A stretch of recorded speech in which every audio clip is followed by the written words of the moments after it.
এমন একটা শব্দ যেটা শুনে সংসারের বেশিরভাগ মানুষই ভয়ভীত হয়ে পড়েন। কারণটা কি? অসফলতার ভয়। পরীক্ষা এই শব্দের যদি আমি অন্য দিকটা দেখাই, তার তাৎপর্য এই নয় যে আপনার দুর্বলতা সবার সামনে তুলে ধরবে। এটা তো হলো সেই যুক্তি যা আপনার বল, সাহস, শক্তিগুলি সবার সম্মুখে তুলে ধরবে। আগে হ্যাঁ, এটাই হলো সেই যুক্তি। আপনি নিজেই কখনো দেখবেন পরীক্ষার সময় আপনার অন্তরের অনেক গুণ বাইরে বেরিয়ে আসে। এমন কোন শক্তির উদ্ভব হয় যার বিষয়ে আপনি নিজেও জানতেন না, ঠিক কিনা? তাই এই পরীক্ষাকে কখনো ভয় পাবেন না। বিশ্বাসের সাথে নির্ভীক হয়ে এটার সম্মুখীন হন।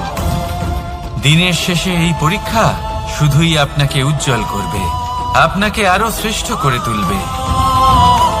তাহলে আসুন আমার সাথে ভালোবেসে বলুন, রাধা রাধা। আমরা সব সময় চাই যে এই সংসার আমাদের জ্ঞানী বলবে, বুদ্ধিমান বলবে, বুঝদার বলবে, কিন্তু মূর্খ মূর্খ যেন কেউ না বলে। মূর্খ শব্দটা আমরা কেউ শুনতে চাই না, দূরে পালাতে থাকি।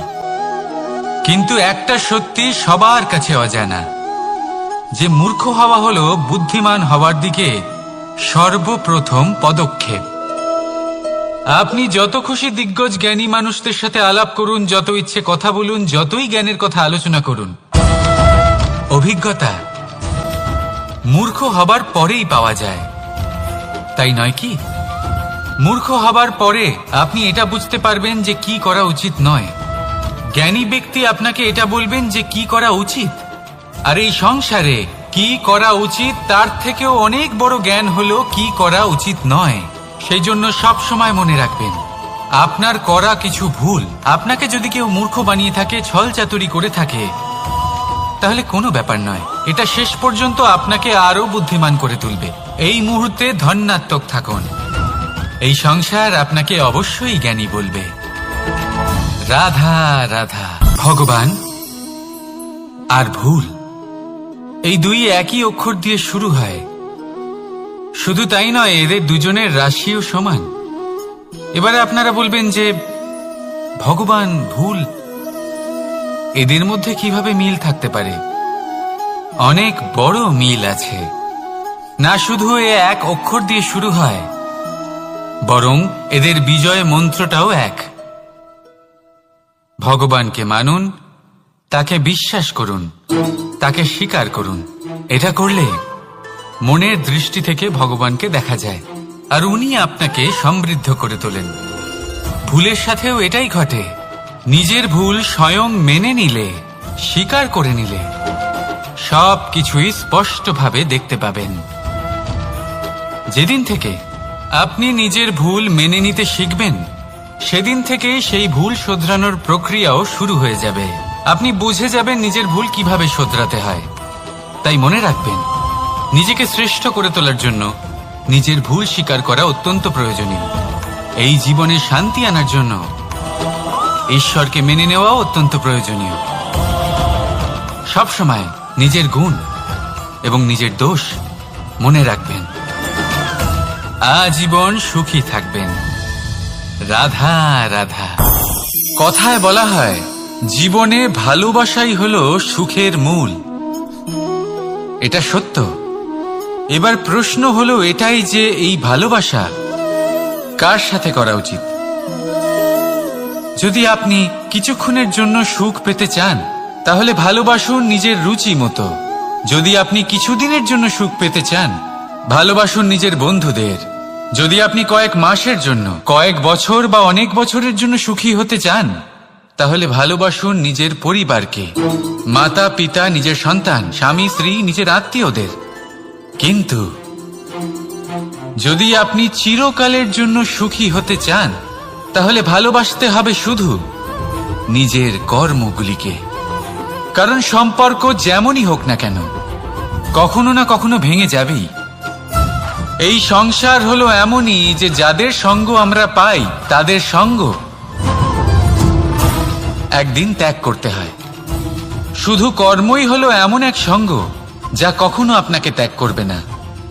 আপনার মৃত্যুর পরেও এই কর্ম আপনাকে বাঁচিয়ে রাখবে। তাই সবসময় মনে রাখবেন, এই কর্ম ধর্ম মনে করে পালন করা উচিত। জীবনের শেষ মুহূর্ত পর্যন্ত কর্মকে ভালোবাসুন। জীবনের শেষ মুহূর্ত পর্যন্ত সুখে থাকবেন। আর আমি তো সবসময় বলি, শুধু কর্ম করতে থাকো, ফলের চিন্তা করো না। তাহলে আসুন আর আমার সাথে ভালোবেসে বলুন, রাধা রাধা। আপনি কি কখনো একজন মালিকে একটা বাগানের যত্ন নিতে দেখেছেন? যদি কখনো একটা গাছে উই ধরে যায়, মালি তখন শুধু সেই গাছের নয়, সমস্ত বাগানের চিকিৎসা করায়। আপনারা হয়তো বলবেন, এ কেমন মূর্খতা, যখন উই একটা গাছে লেগেছে সমস্ত বাগানের চিকিৎসা কেন করাতে হবে? এ তো অযথা পরিশ্রম করা। কিন্তু মালি খুব ভালো করে জানে যে উই হয়তো একটা গাছে লেগেছে, কিন্তু তা সমস্ত বাগানকে নাশ করে দিতে পারে। এবার মালির এই শিক্ষা, এই জ্ঞান অন্য অনেক জায়গাতে প্রযোজ্য। এই সংসারে আমরা শুধুমাত্র নিজের পরিবারের কথাই চিন্তা করি, তাদের যত্ন নিই, চেষ্টা করি যেন তারা ভালো থাকেন, সুখে থাকেন। আর সেই সময় এই সমাজের কিছু বিরোধী মনোভাব এই সমাজকে গ্রাস করে ফেলে, এই সমাজকে নষ্ট করে ফেলে। কিন্তু আমাদের নজর শুধু আমাদের পরিবারে থাকে।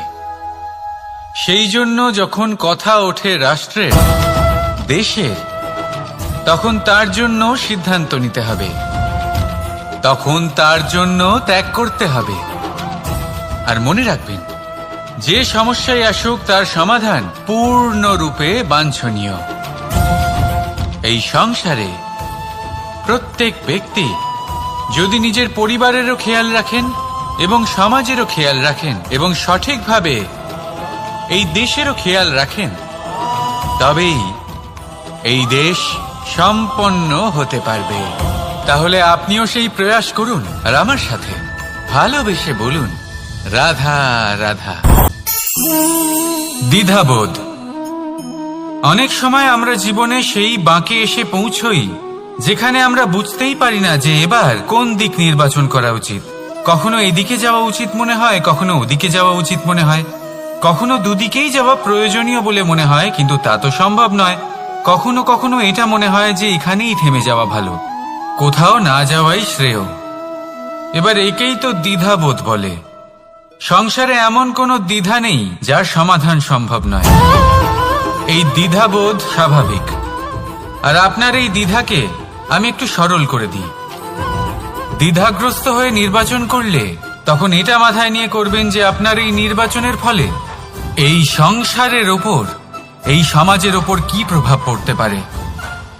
নিজের লাভ ক্ষতির বিষয়ে ভাবা ছেড়ে দিন আর কর্ম করুন সংসারের মঙ্গলের জন্য, আগামী প্রজন্মের মঙ্গলের জন্য। ভাবুন আপনার এই নির্বাচনের জন্য কিভাবে তাদের জীবনের উদ্ধার সম্ভব।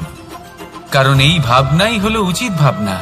কারণ অনেক সময় ওষুধ একটু কড়া মনে হতেই পারে, কিন্তু এই ওষুধই তো রোগ মুক্তি ঘটায়। সেইভাবে আপনাকেও এই দ্বিধার মুহূর্তে কঠিন নির্বাচন করতে হতে পারে। এই কঠিন নির্বাচন জীবনে কঠিন পরিস্থিতিও আনতে পারে, কিন্তু যদি এই নির্বাচন ধর্মসঙ্গত হয়, যদি এর দ্বারা সংসারের মঙ্গল হয়, তাহলে এই নির্বাচনই হলো সঠিক নির্বাচন। আসুন আমার সাথে ভালোবেসে বলুন, রাধা রাধা।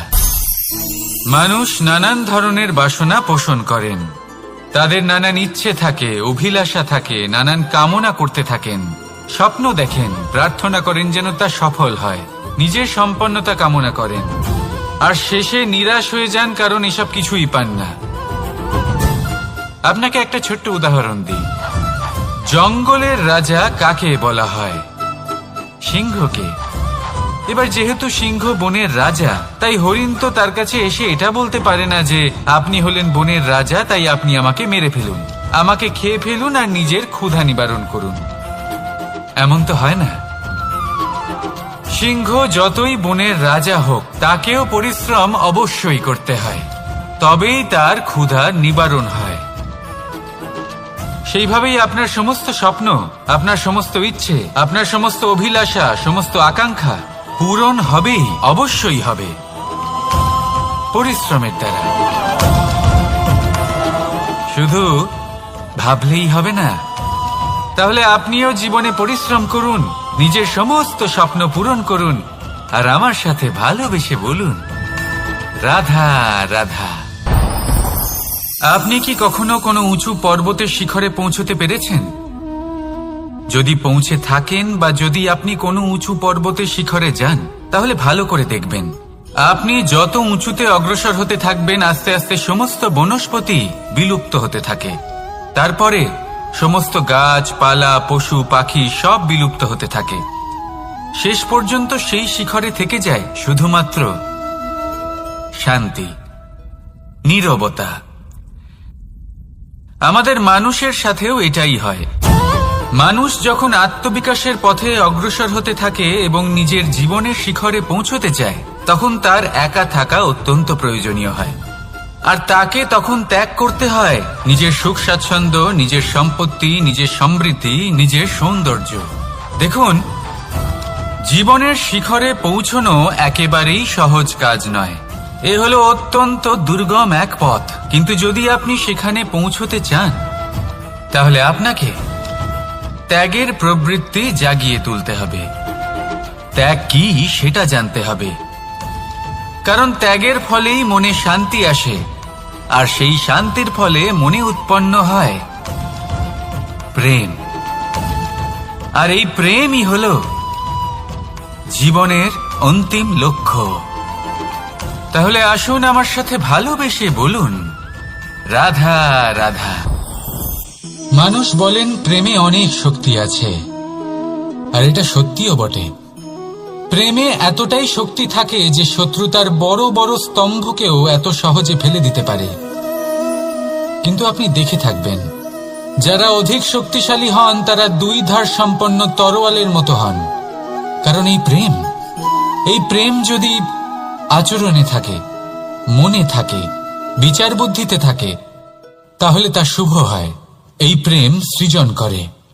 কিন্তু প্রেম যদি ব্যবসার অঙ্গ হয়, যদি এই প্রেমের ব্যবহার নিজের স্বার্থ, নিজের অহংকারের জন্য করা হয়, তাহলে তা সংসারের বিনাশ ঘটাতে পারে। রাধা প্রেমের ব্যবহার করেছে শাম্বের কারণে, আর শাম্ব সেই প্রেমের ব্যবহার করেছে নিজের অহংকার, নিজের স্বার্থ সিদ্ধির জন্য। শেষ পর্যন্ত ক্ষতি শাম্বের হল না, হল প্রেমের।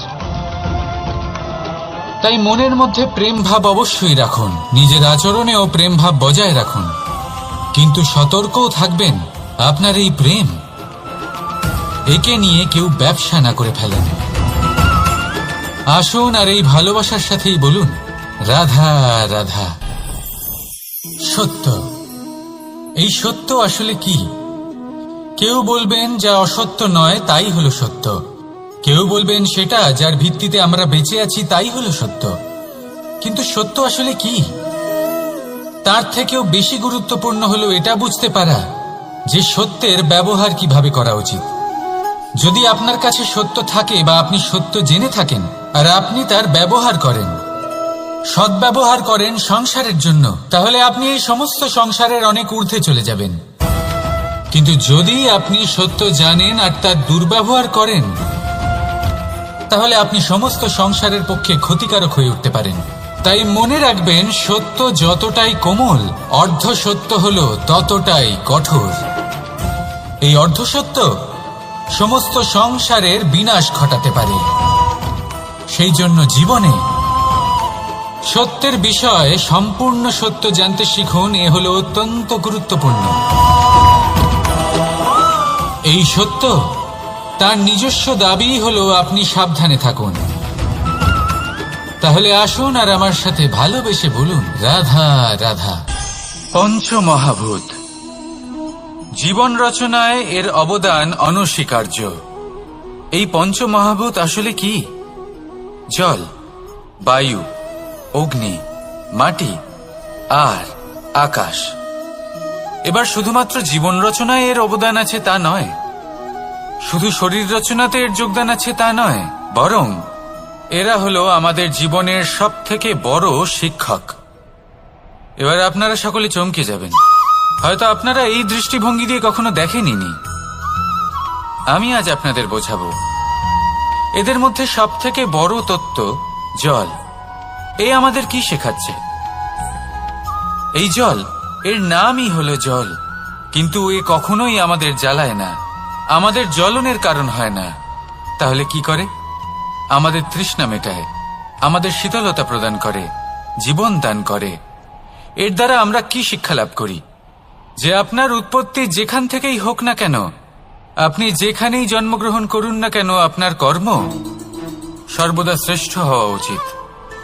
আপনি জলকে যে কোনো পাত্রে রাখুন না কেন, সে সেই অনুসারেই নিজের আকার ধারণ করে নেয়। এর দ্বারা আমরা কি শিক্ষা পাই? এই শিক্ষাই পাই যে যে কোনো পরিস্থিতিতেই নিজেদের মানিয়ে নিতে হবে, নিজেকে সেরকম করে নিতে হবে। যে দেশেই থাকি না কেন, যে স্থানেই থাকি না কেন, যে পরিস্থিতিতেই থাকি না কেন, যে ব্যক্তির সাথেই থাকি না কেন, আমাদের সুখময় হয়ে জীবন অতিবাহিত করা উচিত। দেখুন, আমাদের কত বড় একটা শিক্ষা দিল এই জল, যা আমরা কোনোদিন দেখতেই পাইনি। নিজেকে জলের মতোই করে তুলুন। সুখের ধারায় স্বাচ্ছন্দ্যে প্রবাহমান হতে থাকবেন আপনি। নিজের আকারকে ভেঙে ফেলুন, নিজের সীমা লঙ্ঘন করুন। আপনি অবশ্যই একদিন মহানুভবতা অনুভব করবেন। তাহলে আসুন আর আমার সাথে ভালোবেসে বলুন, রাধা রাধা। আমরা কি শিক্ষা পাই? এই বায়ু আমাদের এই শিক্ষা দেয় যে আমাদের কখনোই অহংকার করা উচিত নয়। আমরা সকলেই কখনো না কখনো চাই যে আমাদের শ্রেষ্ঠতা, আমাদের যোগ্যতা, আমাদের মাহাত্ম্য এই সংসার বুঝতে পারুক। আর নিজের মাহাত্ম্য প্রমাণ করার জন্য শক্তি দেখানোর কোনো প্রয়োজন নেই। কারণ যখন কোনো ব্যক্তি, এই সমাজ, এই সংসার আপনাকে নিজের থেকে দূরে করে দেবে, আপনার থেকে দূরে চলে যাবে, তখন আপনার মাহাত্ম্য কি তার আভাস সে নিজে থেকেই অবশ্যই পেয়ে যাবে। আপনার কিছুই করার প্রয়োজন নেই। বায়ুর মতো হয়ে উঠুন। বায়ু যার কিনা কোনো ভার নেই, কিন্তু যখন সময় আসে, যখন সে তুফানের রূপ নেয়, তখন অত্যন্ত বড় বড় বিধ্বংসী কাজ সে করে ফেলে। আর তখন এর শক্তির কোনো তুলনাই হয় না। বায়ু, যে নিজের সঞ্চালন দ্বারা পৃথিবীকে প্রাণ দেয়, নিজের পরিবহন দ্বারা এই মেঘ সৃষ্টি করে, এই ধরিত্রীর তৃষ্ণা নিবারণ করে। বায়ুর মতো যদি আপনি হয়ে উঠতে পারেন, তাহলে হালকা হয়ে যাবেন, ওপরে উঠতে পারবেন এই সংসার, এই ভৌতিকতা, এই মোহ মায়া থেকে।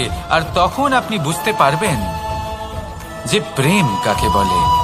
তখন আপনি বুঝবেন যে দান করাই হলো জীবন।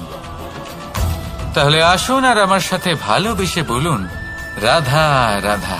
জীবনের পঞ্চমহাভূতের মধ্যে একটা তত্ত্ব হলো আকাশ। আকাশ যা কিনা নিরাকার, যার কোনো আকার নেই।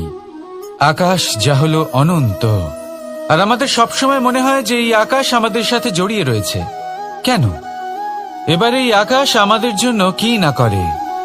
আকাশ আমাদের ওড়বার স্বাধীনতা দেয়।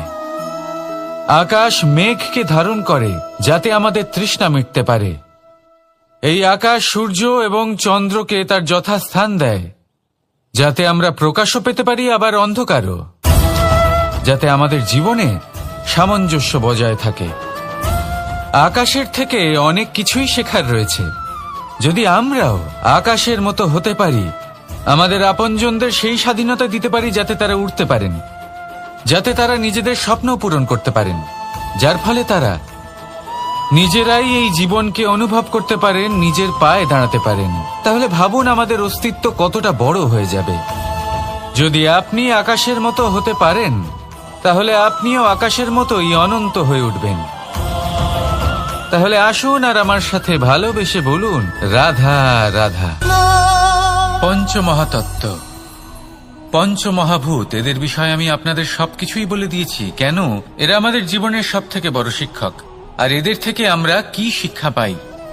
নিশ্চিত রূপে এই পঞ্চমহাতত্ত্ব আমাদের দেহের নির্মাণ করে, কিন্তু একটা ষষ্ঠ মহাতত্ত্ব রয়েছে।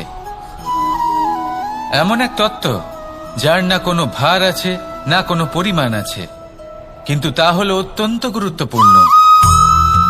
ভাবনা। কেউ একে আত্মা বলে, কেউ একে বিবেক বলে, কেউ একে প্রাণ বলে, আর কেউ বলে চেতনা। এবার এই চেতনা যখন পঞ্চমহাতত্ত্বের সাথে জুড়ে যায়, এক হয়ে যায়, তখন মানুষের জীবনের নির্মাণ হয়। এবার আপনার দেহের নির্মাণ জন্ম থেকেই পঞ্চমহাতত্ত্ব করে দেয়। কিন্তু এই ভাবনা, এই চেতনা, একে আপনি নিজেই এগিয়ে নিয়ে যেতে পারেন। একে দিশা দেখাতে হবে, এর বিকাশ আপনাকেই করতে হবে। কিভাবে, তা আপনার উপর নির্ভর করছে। আপনি এর সদ্ব্যবহারও করতে পারেন, দুর্ব্যবহারও করতে পারেন। এমন এক দিশা দিতে পারেন, এমন সদ্ব্যবহার করতে পারেন যে আপনি নিজেই কোনোদিন ভগবত গীতার জ্ঞান দিলেন। এমন দুর্ব্যবহার করতে পারেন, এমন দিশাও দিতে পারেন যে আপনি হয়তো শকুনের মতোই মহাভারত রচনা করলেন। এই চয়ন আপনারই। শুধু এই চেতনার শুদ্ধতার দিকে বিশেষ নজর রাখতে হবে। যদি এই চেতনা শুদ্ধ হয় তাহলে প্রেম থাকবে, আর যদি এই চেতনা অশুদ্ধ হয় তাহলে বিদ্বেষ হবে। আর আমার মতে সুখ এবং শান্তি প্রেমের দ্বারাই লাভ হবে, বিদ্বেষ দ্বারা নয়। তাহলে আসুন আর আমার সাথে ভালোবেসে বলুন, রাধা রাধা। জীবনের পঞ্চমহাতত্ত্বের মধ্যে পঞ্চম তত্ত্ব অগ্নি। অগ্নি যা জ্বালাতে সাহায্য করে, কিন্তু তা উত্তাপও প্রদান করে। নিশ্চিত রূপে অগ্নি আমাদের জ্বালিয়ে দিতে পারে, কিন্তু আপনি কি কখনো এটা ভেবে দেখেছেন যে আগুন, তাকে নিজেকে কতটা জ্বলতে হয়, তাকে নিজেকে কতটা তাপ সহ্য করতে হয়। ও নিজে জ্বলে আমাদের উত্তাপ প্রদান করার জন্য, ও নিজে জ্বলে আমাদের ঊর্জা দেবার জন্য, আমাদের আলো দেবার জন্য, অন্ধকারে পথ দেখানোর জন্য, শত্রুর সাথে মোকাবিলা করার জন্য আমাদের সাহায্য করে, নিজে জ্বলে। যখন আমরা কোনো দেবতার জন্য যজ্ঞ করি, তখন দেবতার ভোজন গ্রহণ করার নিমিত্ত হয় এই অগ্নি। কত কিছু ওকে সহ্য করতে হয় আমাদের এত কিছু দেবার জন্য। আপনিও আগুনের মতো হয়ে উঠুন, নিজে কষ্ট সহ্য করুন অন্যকে সাহায্য করার জন্য, তাদের জীবন উদ্ধার করার জন্য, নিজের প্রিয়জনের জন্য, নিজের পরিবারের জন্য, নিজের মাতা পিতার জন্য, এই সমাজের জন্য। নিজে কষ্ট সহ্য করুন, প্রকাশের কেন্দ্রবিন্দু হয়ে উঠুন, আর সকলকে পথ প্রদর্শন করুন, সবাইকে পথ দেখান। যেদিন আপনি আগুনের মতো হয়ে উঠবেন, সেই দিন ঠিক যেমন অগ্নিকে পুজো করা হয়, আপনিও সেইভাবে পূজনীয় হয়ে উঠবেন। যেমন সকল শুভকর্মে, সকল যজ্ঞে, সকল পুজোতে অগ্নিকে স্মরণ করা হয়, সেইভাবেই সকল শুভকর্মে আপনাকেও স্মরণ করা হবে। আর যেদিন আপনি এরকম হয়ে উঠবেন, সেই দিন জীবনের বাস্তব মর্ম কি আপনি তা বুঝতে পারবেন। তাহলে আসুন আর আমার সাথে ভালোবেসে বলুন, রাধা রাধা। ভগবান আর ভুল, এই দুই একই অক্ষর দিয়ে শুরু হয়। শুধু তাই নয়, বরং এদের বিজয় মন্ত্রটাও এক। ভগবানকে মানুন, তাকে বিশ্বাস করুন, তাকে স্বীকার করুন। এটা করলে মনের দৃষ্টি থেকে ভগবানকে দেখা যায়, আর উনি আপনাকে সমৃদ্ধ করে তোলেন। ভুলের সাথেও এটাই ঘটে। নিজের ভুল স্বয়ং মেনে নিলে, স্বীকার করে নিলে, সব কিছুই স্পষ্টভাবে দেখতে পাবেন। যেদিন থেকে আপনি নিজের ভুল মেনে নিতে শিখবেন, সেদিন থেকে সেই ভুল শোধরানোর প্রক্রিয়াও শুরু হয়ে যাবে। আপনি বুঝে যাবেন নিজের ভুল কিভাবে শোধরাতে হয়। তাই মনে রাখবেন, নিজেকে শ্রেষ্ঠ করে তোলার জন্য নিজের ভুল স্বীকার করা অত্যন্ত প্রয়োজনীয়। এই জীবনে শান্তি আনার জন্য ঈশ্বরকে মেনে নেওয়াও অত্যন্ত প্রয়োজনীয়। সবসময় নিজের গুণ এবং নিজের দোষ মনে রাখবেন। আজীবন সুখী থাকবেন। রাধা রাধা। পরীক্ষা এমন একটা শব্দ যেটা শুনে সংসারের বেশিরভাগ মানুষই ভয়ভীত হয়ে পড়েন। কারণটা কি? অসফলতার ভয়। পরীক্ষা এই শব্দের যদি আমি অন্য দিকটা দেখাই, তার তাৎপর্য এই নয় যে আপনার দুর্বলতা সবার সামনে তুলে ধরবে। এটা তো হলো সেই যুক্তি যা আপনার বল, সাহস, শক্তিগুলি সবার সম্মুখে তুলে ধরবে। আগে হ্যাঁ, এটাই হলো সেই যুক্তি। আপনি নিজেই কখনো দেখবেন পরীক্ষার সময় আপনার অন্তরের অনেক গুণ বাইরে বেরিয়ে আসে। এমন কোনো শক্তির উদ্ভব হয় যার বিষয়ে আপনি নিজেও জানতেন না, ঠিক কিনা? তাই এই পরীক্ষাকে কখনো ভয় পাবেন না। বিশ্বাসের সাথে নির্ভীক হয়ে এটার সম্মুখীন হন। দিনের শেষে এই পরীক্ষা শুধুই আপনাকে উজ্জ্বল করবে, আপনাকে আরো শ্রেষ্ঠ করে তুলবে। তাহলে আসুন আমার সাথে ভালোবেসে বলুন, রাধা রাধা। আমরা সব সময় চাই যে এই সংসার আমাদের জ্ঞানী বলবে, বুদ্ধিমান বলবে, বুঝদার বলবে, কিন্তু মূর্খ মূর্খ যেন কেউ না বলে। মূর্খ শব্দটা আমরা কেউ শুনতে চাই না, দূরে পালাতে থাকি।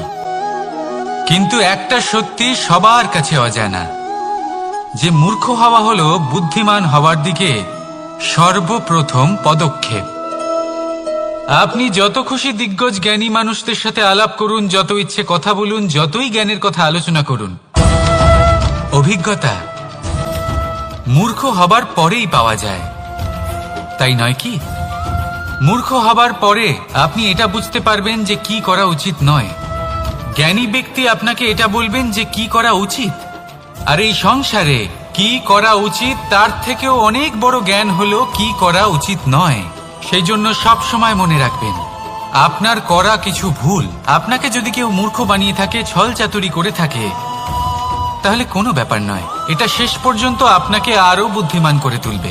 এই মুহূর্তে ধন্যাত্মক থাকুন, এই সংসার আপনাকে অবশ্যই জ্ঞানী বলবে। রাধা রাধা। আপনি কি কখনো একজন মালিকে একটা বাগানের যত্ন নিতে দেখেছেন? যদি কখনো একটা গাছে উই ধরে যায়, মালি তখন শুধু সেই গাছের নয়, সমস্ত বাগানের চিকিৎসা করায়।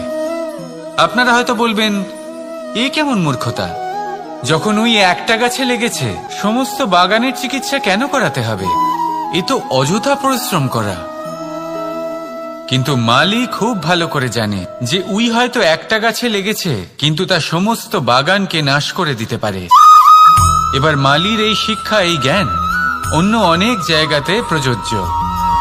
এই সংসারে আমরা শুধুমাত্র নিজের পরিবারের কথাই চিন্তা করি, তাদের যত্ন নিই, চেষ্টা করি যেন তারা ভালো থাকেন, সুখে থাকেন।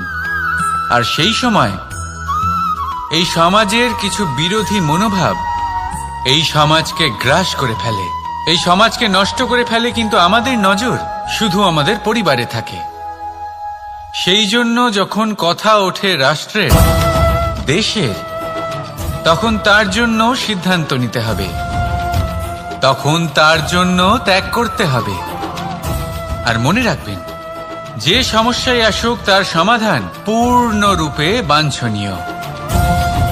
এই সংসারে প্রত্যেক ব্যক্তি যদি নিজের পরিবারেরও খেয়াল রাখেন এবং সমাজেরও খেয়াল রাখেন এবং সঠিকভাবে এই দেশেরও খেয়াল রাখেন, তবেই এই দেশ সম্পন্ন হতে পারবে।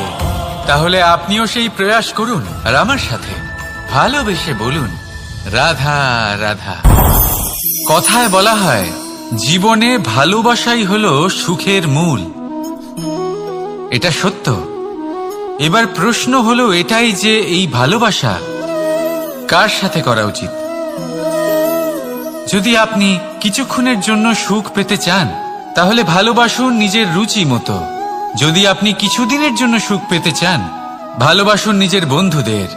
যদি আপনি কয়েক মাসের জন্য, কয়েক বছর বা অনেক বছরের জন্য সুখী হতে চান, তাহলে ভালোবাসুন নিজের পরিবারকে, মাতা পিতা, নিজের সন্তান, স্বামী স্ত্রী, নিজের আত্মীয়দের।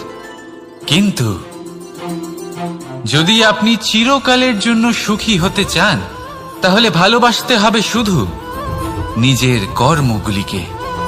কারণ সম্পর্ক যেমনই হোক না কেন, কখনো না কখনো ভেঙে যাবেই। এই সংসার হলো এমনই যে যাদের সঙ্গ আমরা পাই, তাদের সঙ্গ একদিন ত্যাগ করতে হয়। শুধু কর্মই হলো এমন এক সঙ্গ যা কখনো আপনাকে ত্যাগ করবে না। আপনার মৃত্যুর পরেও এই কর্ম আপনাকে বাঁচিয়ে রাখবে। তাই সবসময় মনে রাখবেন, এই কর্ম ধর্ম মনে করে পালন করা উচিত। জীবনের শেষ মুহূর্ত পর্যন্ত কর্মকে ভালোবাসুন, জীবনের শেষ মুহূর্ত পর্যন্ত সুখে থাকবেন। আর আমি তো সবসময় বলি, শুধু কর্ম করতে থাকো, ফলের চিন্তা করো না। তাহলে আসুন আর আমার সাথে ভালোবেসে বলুন, রাধা রাধা। দ্বিধাবোধ। অনেক সময় আমরা জীবনে সেই বাঁকে এসে পৌঁছই যেখানে আমরা বুঝতেই পারি না যে এবার কোন দিক নির্বাচন করা উচিত। কখনো এদিকে যাওয়া উচিত মনে হয়, কখনো ওদিকে যাওয়া উচিত মনে হয়, কখনো দুদিকেই যাওয়া প্রয়োজনীয় বলে মনে হয়, কিন্তু তা তো সম্ভব নয়। কখনো কখনো এটা মনে হয় যে এখানেই থেমে যাওয়া ভালো, কোথাও না যাওয়াই শ্রেয়। এবার একেই তো দ্বিধাবোধ বলে। সংসারে এমন কোনো দ্বিধা নেই যার সমাধান সম্ভব নয়। এই দ্বিধাবোধ স্বাভাবিক। আর আপনার এই দ্বিধাকে আমি একটু সরল করে দিই। দ্বিধাগ্রস্ত হয়ে নির্বাচন করলে তখন এটা মাথায় নিয়ে করবেন যে আপনার এই নির্বাচনের ফলে এই সংসারের ওপর, এই সমাজের ওপর কি প্রভাব পড়তে পারে। নিজের লাভ ক্ষতির বিষয়ে ভাবা ছেড়ে দিন আর কর্ম করুন সংসারের মঙ্গলের জন্য, আগামী প্রজন্মের মঙ্গলের জন্য। ভাবুন আপনার এই নির্বাচনের জন্য কিভাবে তাদের জীবনের উদ্ধার সম্ভব। কারণ এই ভাবনাই হলো উচিত ভাবনা। কারণ অনেক সময় ওষুধ একটু কড়া মনে হতেই পারে, কিন্তু এই ওষুধই তো রোগ মুক্তি ঘটায়। সেইভাবে আপনাকেও এই দ্বিধার মুহূর্তে কঠিন নির্বাচন করতে হতে পারে। এই কঠিন নির্বাচন জীবনে কঠিন পরিস্থিতিও আনতে পারে, কিন্তু যদি এই নির্বাচন ধর্মসঙ্গত হয়, যদি এর দ্বারা সংসারের মঙ্গল হয়, তাহলে এই নির্বাচনই হলো সঠিক নির্বাচন। আসুন আমার সাথে ভালোবেসে বলুন, রাধা রাধা। মানুষ নানান ধরনের বাসনা পোষণ করেন, তাদের নানান ইচ্ছে থাকে, অভিলাষা থাকে, নানান কামনা করতে থাকেন, স্বপ্ন দেখেন, প্রার্থনা করেন যেন তা সফল হয়, নিজের সম্পন্নতা কামনা করেন, আর শেষে নিরাশ হয়ে যান কারণ এসব কিছুই পান না। আপনাকে একটা ছোট্ট উদাহরণ দিই। জঙ্গলের রাজা কাকে বলা হয়? সিংহকে। এবার যেহেতু সিংহ বনের রাজা, তাই হরিণ তো তার কাছে এসে এটা বলতে পারে না যে আপনি হলেন বনের রাজা, তাই আপনি আমাকে মেরে ফেলুন, আমাকে খেয়ে ফেলুন আর নিজের ক্ষুধা নিবারণ করুন। এমন তো হয় না। সিংহ যতই বনের রাজা হোক, তাকেও পরিশ্রম অবশ্যই করতে হয়, তবেই তার ক্ষুধা নিবারণ হয়। সেইভাবেই আপনার সমস্ত স্বপ্ন, আপনার সমস্ত ইচ্ছে, আপনার সমস্ত অভিলাষা, সমস্ত আকাঙ্ক্ষা পূরণ হবেই, অবশ্যই হবে, পরিশ্রমের দ্বারা। শুধু ভাবলেই হবে না। তাহলে আপনিও জীবনে পরিশ্রম করুন, নিজের সমস্ত স্বপ্ন পূরণ করুন, আর আমার সাথে ভালোবেসে বলুন, রাধা রাধা। আপনি কি কখনো কোনো উঁচু পর্বতের শিখরে পৌঁছতে পেরেছেন? যদি পৌঁছে থাকেন বা যদি আপনি কোনো উঁচু পর্বতের শিখরে যান, তাহলে ভালো করে দেখবেন, আপনি যত উঁচুতে অগ্রসর হতে থাকবেন, আস্তে আস্তে সমস্ত বনস্পতি বিলুপ্ত হতে থাকে। তারপরে সমস্ত গাছপালা, পশু পাখি সব বিলুপ্ত হতে থাকে। শেষ পর্যন্ত সেই শিখরে থেকে যায় শুধুমাত্র শান্তি, নীরবতা। আমাদের মানুষের সাথেও এটাই হয়। মানুষ যখন আত্মবিকাশের পথে অগ্রসর হতে থাকে এবং নিজের জীবনের শিখরে পৌঁছতে চায়, তখন তার একা থাকা অত্যন্ত প্রয়োজনীয় হয়। আর তাকে তখন ত্যাগ করতে হয় নিজের সুখ স্বাচ্ছন্দ্য, নিজের সম্পত্তি, নিজের সমৃদ্ধি, নিজের সৌন্দর্য। দেখুন, জীবনের শিখরে পৌঁছনো একেবারেই সহজ কাজ নয়। এ হলো অত্যন্ত দুর্গম এক পথ। কিন্তু যদি আপনি সেখানে পৌঁছতে চান, তাহলে আপনাকে ত্যাগের প্রবৃত্তি জাগিয়ে তুলতে হবে। ত্যাগ কি সেটা জানতে হবে, কারণ ত্যাগের ফলেই মনে শান্তি আসে, আর সেই শান্তির ফলে মনে উৎপন্ন হয় প্রেম। আর এই প্রেমই হলো জীবনের অন্তিম লক্ষ্য। তাহলে আসুন আমার সাথে ভালোবেসে বলুন, রাধা রাধা। মানুষ বলেন প্রেমে অনেক শক্তি আছে, আর এটা সত্যিও বটে। প্রেমে এতটাই শক্তি থাকে যে শত্রুতার বড় বড় স্তম্ভকেও এত সহজে ফেলে দিতে পারে। তাহলে তা শুভ হয়। এই প্রেম সৃজন করে। কিন্তু প্রেম যদি ব্যবসার অঙ্গ হয়, যদি এই প্রেমের ব্যবহার নিজের স্বার্থ, নিজের অহংকারের জন্য করা হয়, তাহলে তা সংসারের বিনাশ ঘটাতে পারে। রাধা প্রেমের ব্যবহার করেছে শাম্বের কারণে, আর শাম্ব সেই প্রেমের ব্যবহার করেছে নিজের অহংকার, নিজের স্বার্থ সিদ্ধির জন্য। শেষ পর্যন্ত ক্ষতি শাম্বের হল না, হল প্রেমের। তাই মনের মধ্যে প্রেম ভাব অবশ্যই রাখুন, নিজের আচরণেও প্রেম ভাব বজায় রাখুন, কিন্তু সতর্কও থাকবেন আপনার এই প্রেম, একে নিয়ে কেউ ব্যবসা না করে ফেলেন। আসুন আর এই ভালোবাসার সাথেই বলুন, রাধা রাধা। সত্য, এই সত্য আসলে কি? কেউ বলবেন যা অসত্য নয় তাই হলো সত্য, কেউ বলবেন সেটা যার ভিত্তিতে আমরা বেঁচে আছি তাই হলো সত্য। কিন্তু সত্য আসলে কি? তার থেকেও বেশি গুরুত্বপূর্ণ হলো এটা বুঝতে পারা যে সত্যের ব্যবহার কিভাবে করা উচিত। যদি আপনার কাছে সত্য থাকে বা আপনি সত্য জেনে থাকেন আর আপনি তার ব্যবহার করেন, সদ্ব্যবহার করেন সংসারের জন্য, তাহলে আপনি এই সমস্ত সংসারের অনেক ঊর্ধ্বে চলে যাবেন। কিন্তু যদি আপনি সত্য জানেন আর তার দুর্ব্যবহার করেন, তাহলে আপনি সমস্ত সংসারের পক্ষে ক্ষতিকারক হয়ে উঠতে পারেন। তাই মনে রাখবেন, সত্য যতটাই কোমল, অর্ধ সত্য হলো ততটাই কঠোর। এই অর্ধ সত্য সমস্ত সংসারের বিনাশ ঘটাতে পারে। সেই জন্য জীবনে সত্যের বিষয়ে সম্পূর্ণ সত্য জানতে শিখুন, এ হলো অত্যন্ত গুরুত্বপূর্ণ। এই সত্য তার নিজস্ব দাবি হলো আপনি সাবধানে থাকুন। তাহলে আসুন আর আমার সাথে ভালোবেসে বলুন, সমস্ত মানুষের জীবন কিছুটা সমান হয়। মানুষ জন্মগ্রহণ করে, তারপর চলতে শেখে, জীবনে এগিয়ে চলে, বার্ধক্য লাভ করে, তারপর সমাপ্ত হয়ে যায়। কিন্তু সেই ব্যক্তিরা কারা যারা প্রকৃত অর্থে মনুষ্য জীবন যাপন করেন? এনারা হলেন সেই ব্যক্তি যারা পড়ে গেলেও আবার উঠে দাঁড়ানোর চেষ্টা করেন, নিজের ভেঙে পড়া অস্তিত্বকে আগলে নিয়ে আবার একটা আকার দেওয়ার চেষ্টা করেন, ভগ্ন আশাকে আবার একটা নতুন দিশা দেন। অসফল হওয়ার পরেও থামেন না, আবার এগোতে থাকেন। অসফল হওয়ার পরে যদি আপনি থেমে যান, তাহলে সাফল্য আপনার সামনে অপেক্ষা করে, কিন্তু আপনি তা দেখতে পান না। তাই জীবনের সংঘর্ষে অংশগ্রহণ করতে শিখুন, জীবনের সংঘর্ষ থেকে পালাবেন না। আসুন আমার সাথে ভালোবেসে বলুন, রাধা রাধা। একবার একটা শেয়াল বনে বিচরণ করছিল। ও একটা ছোট্ট শাবক দেখতে পেল।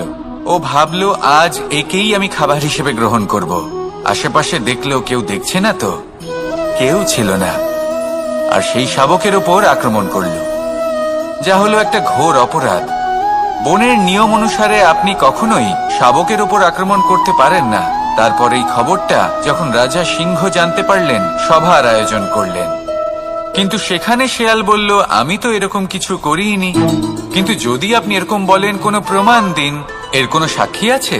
তখন রাজা সিংহ পেঁচাকে ডেকে পাঠালেন, যে সেই মুহূর্তে বৃক্ষের শাখার ওপর বসেছিল, সে সব কিছু দেখেছিল। পেঁচা সব সত্যি কথা বলল, আর শেয়ালকে মৃত্যুদণ্ড দেয়া হলো। এবার এই কাহিনী আমি আপনাকে কেন শোনালাম? কারণ মানুষও কখনো কখনো এরকম কর্ম করেন যা শিয়াল করেছে। এটা ভাবেন কেউ দেখছে না, যখন আমি অনুচিত কর্ম করতেই পারি। কিন্তু না, আপনি যাই করুন না কেন, কেউ না কেউ অবশ্যই তা দেখছে। কোনো ব্যক্তি না হলেও কোনো প্রাণী, না হলে কোনো যক্ষ বা দেব বা প্রেত। যদি এনারা কেউ না দেখেন, তাহলে ধরিত্রী মাতা দেখেন, যেখানে দাঁড়িয়ে আপনি সেই কর্ম করছেন, তাই না? তাই একটা কথা সবসময় মনে রাখবেন, কে দেখছেন কে দেখছেন না সেই বিষয়ে ভাবা ছেড়ে দিন। এটা খুব সহজ কথা। আপনি যদি উচিত কর্ম করেন, উচিত ফল পাবেন। যদি অনুচিত কর্ম করেন, তাহলে আপনি অনুচিত ফল অবশ্যই পাবেন। সেই জন্য উচিত পথে চলতে থাকুন, উচিত কর্ম করতে থাকুন, আর আমার সাথে ভালোবেসে বলুন, রাধা রাধা। আপনি কখনো কোনো বাজকে নিজের বাসা বানাতে দেখেছেন? এই বাজ যখনই কোনো বাসা বানায়, তখন উঁচু গাছের ডালে বা কোনো পর্বতের শিখরে বাসা বানায় অনেক উচ্চতায়, আর সেখানে তার সন্তানও জন্মগ্রহণ করে। যখন এই সন্তানেরা জন্মায় তখন এই বাজ খুবই ভালোবেসে এবং খুব সাবধানে এদের পালন পোষণ করে। নিজের ঠোঁট দিয়ে তাদের ঠোঁটে খাবার পরিবেশন করে। কিন্তু যেই সেই সন্তানেরা হৃষ্টপুষ্ট হয়ে যায় এবং সেই কথা বাজ নিজে বুঝতে পেরে যায়, সেই বাজ নিজেই সেই বাসা ছিন্ন ভিন্ন করে দেয়। সেই সন্তান যাদের সবেমাত্র ডানা গজিয়েছে, কিভাবে উড়তে হয় তারা জানে না, সেই সন্তানগুলিকে উচ্চতা থেকে ঠেলে দেয়। সেই সন্তান প্রথমে ভয়ভীত হয়ে যায়। তারা সামনে মৃত্যুকে দেখতে পেয়ে ভয়ের কারণে তাদের ডানা ঝাপটাতে থাকে, আর সেই প্রক্রিয়াতেই সেই সন্তানগুলি উড়তে শুরু করে দেয়। এবার এই ঘটনায় আমরা কি শিক্ষা পেতে পারি? এটাই, যদি আপনি মাতা পিতা হন তাহলে নিজের সন্তানকে অবশ্যই স্নেহ করুন, কিন্তু তাদেরকে নিজের আঁচলের তলায় বেঁধে রাখবেন না। যদি আপনি চান আপনার সন্তান জীবনে উন্নতি করুক, তাহলে নিজের মুঠো থেকে তাদের স্বতন্ত্র করে দিন। এই সংসারে সংঘর্ষ করতে দিন। সেই সন্তান নিজেই বুঝতে পারবে যে জন্মের সময় পাওয়া ডানা কি করে ব্যবহার করতে হয়। আর আপনার চোখের সামনে আপনার সন্তান এই আকাশে উড়তে থাকবে। তাহলে আসুন আমার সাথে ভালোবেসে বলুন, রাধা রাধা।